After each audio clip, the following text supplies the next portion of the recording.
You're working the graveyard shift. The building is empty. It's just you, and the sound of footsteps coming from a floor that should be completely vacant. Tonight, I've got 3 disturbing stories about people who were working alone late at night, and realized they weren't as alone as they thought. So turn off the lights, and let's get into tonight's first story. Story 1. The Security Guard. This first story comes from a guy I'll call Marcus. He was working as a security guard at an old office building in Portland. So Marcus had the graveyard shift, 11 p.m. to 7 a.m. The building was 12 stories tall, built back in the 1960s, and at night, it was completely empty except for him. His job was pretty straightforward. Walk through all the floors every 2 hours, make sure the doors were locked, and monitor the security cameras from his desk in the lobby. It was around 2 a.m. on a regular Tuesday night. Marcus started his second patrol of the building. Everything seemed normal as he went floor by floor. But when he got to the 8th floor, that's when things got weird. The moment he stepped out of the elevator, he noticed the lights at the end of the hallway were flickering. Now, that wasn't too unusual for an old building like this. But then he heard something that made his blood run cold. Someone was whistling. It was this slow, melodic tune coming from somewhere down the dark hallway. Marcus called out, "Hello? Building security." The whistling immediately stopped. He walked toward where the sound had come from, his flashlight beam cutting through the darkness. He checked every single office door. They were all locked, exactly as they should be. There was nobody there. That's when he heard it. The elevator dinged behind him. Marcus spun around just in time to see the elevator doors slowly closing. And through that narrowing gap, he saw someone standing inside the elevator, facing the back wall. Just standing there, completely still. Then the doors shut, and the elevator started going up. Marcus's heart was racing. He ran to the stairwell and climbed as fast as he could. 9th floor, empty. 10th floor, empty. By the time he got to the 12th floor, the top floor, he was out of breath and terrified. There was nobody there. He pulled out his phone and checked the security system app. And here's where it gets really disturbing. According to the elevator system, the elevator never moved. The app showed it was still sitting on the 8th floor, right where Marcus had gotten off. But he knew what he saw. Someone was in that elevator. Shaking, Marcus took the stairs all the way back down to the lobby. He immediately pulled up the security camera footage. At 2:03 a.m., you could clearly see Marcus stepping out of the elevator on the 8th floor. At 2:07 a.m., the elevator doors closed. The elevator was empty. Marcus tried to convince himself he'd imagined it, but he couldn't shake the feeling. 2 weeks later, he mentioned the incident to the building manager. That's when the manager went pale.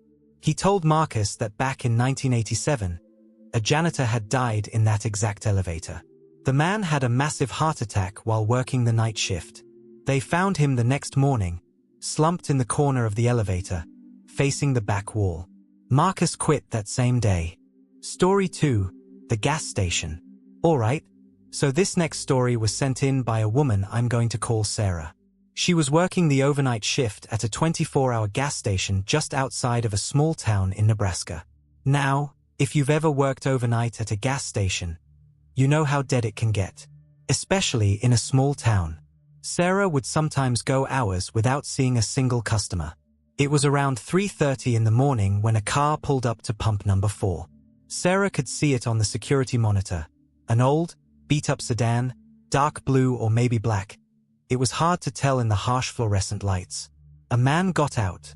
He was wearing a hoodie pulled up over his head, and he kept his face down as he started pumping gas. Sarah thought it was a little odd, but it was cold out, so she didn't think too much of it. Then he started walking toward the store. Through the window, Sarah watched him approach. Something about the way he moved made her uncomfortable.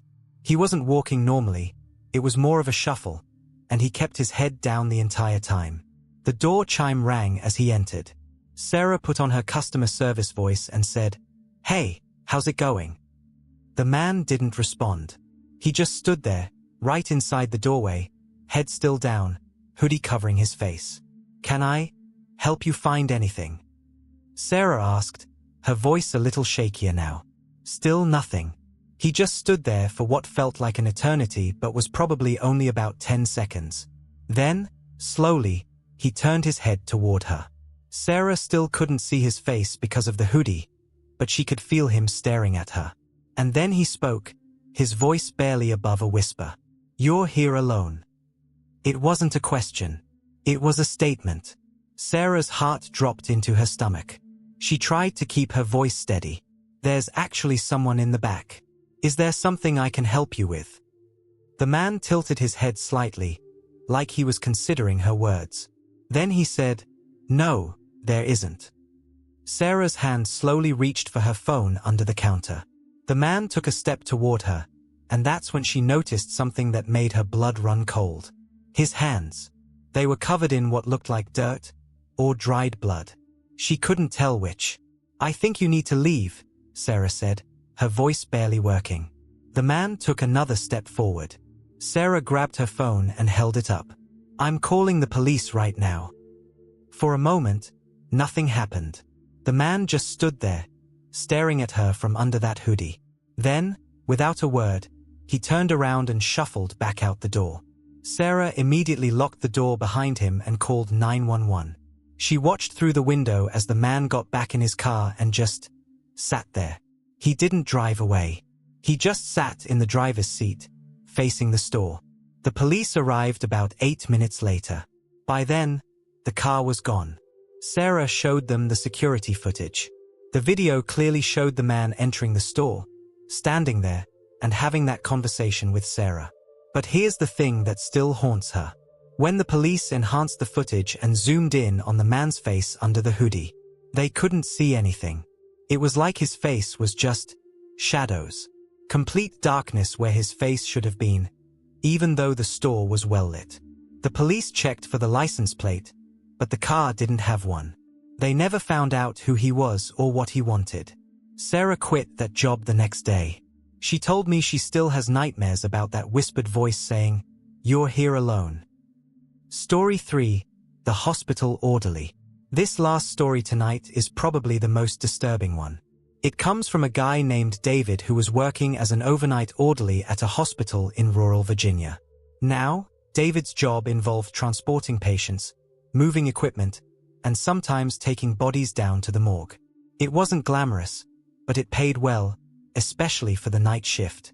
This particular hospital was old, built in the early 1900s, and parts of it had been abandoned for years. The basement level, where the morgue was located, was especially creepy. Flickering lights, old equipment, that hospital smell mixed with something older and mustier. It was around 4 a.m. when David got the call. A patient in the ICU had passed away, and he needed to transport the body to the morgue. This was routine for David. He'd done it dozens of times. He went up to the ICU, helped the nurses transfer the deceased, an elderly man, onto the gurney, covered him with a sheet, and wheeled him toward the elevator. The hospital was quiet at that hour. Just the hum of machines and the occasional beep from a monitor. David got on the elevator and pressed the button for the basement level. As the elevator descended, David noticed something strange. The sheet covering the body seemed to be moving slightly, like there was a draft. But the elevator was enclosed. There was no wind. The elevator dinged, and the doors opened to the basement hallway. David started wheeling the gurney down the long corridor toward the morgue. The fluorescent lights were flickering as usual, casting weird shadows on the walls. Halfway down the hallway, David heard something that made him stop dead in his tracks. A voice. It was muffled, coming from under the sheet. At first, David thought he must be imagining it. But then he heard it again, clearer this time. "Help me." David's hands started shaking. He knew, this man was dead. The nurses had confirmed it. There was no pulse, no breathing, nothing. "Hello," David said, his voice cracking. "Please, help me." The voice was weak, desperate. It was definitely coming from under the sheet. David's mind was racing. Could the man have been in a coma?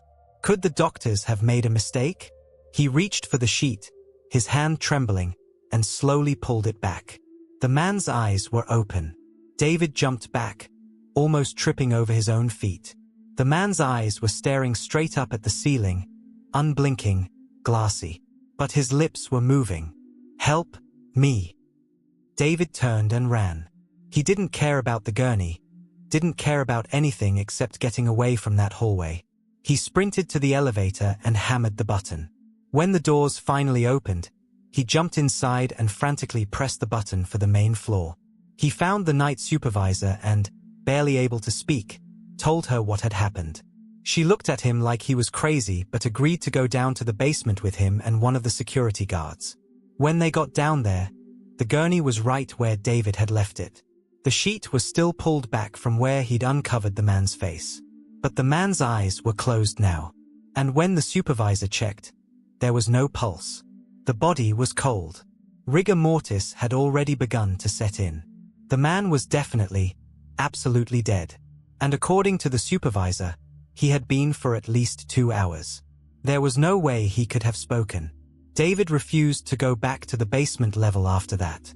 The hospital eventually moved him to day shifts, but he told me he could never shake the memory of those glassy eyes and that desperate voice whispering, "Help me." He quit 3 months later and now works at a completely different hospital. He told me he'll never work a night shift again. So those were tonight's 3 stories. If you have your own late-night shift horror story, feel free to share it in the comments below. If you enjoyed these stories, don't forget to like and subscribe for more true horror content. Thanks for watching, and I'll see you in the next one. Stay safe out there, especially if you work alone at night.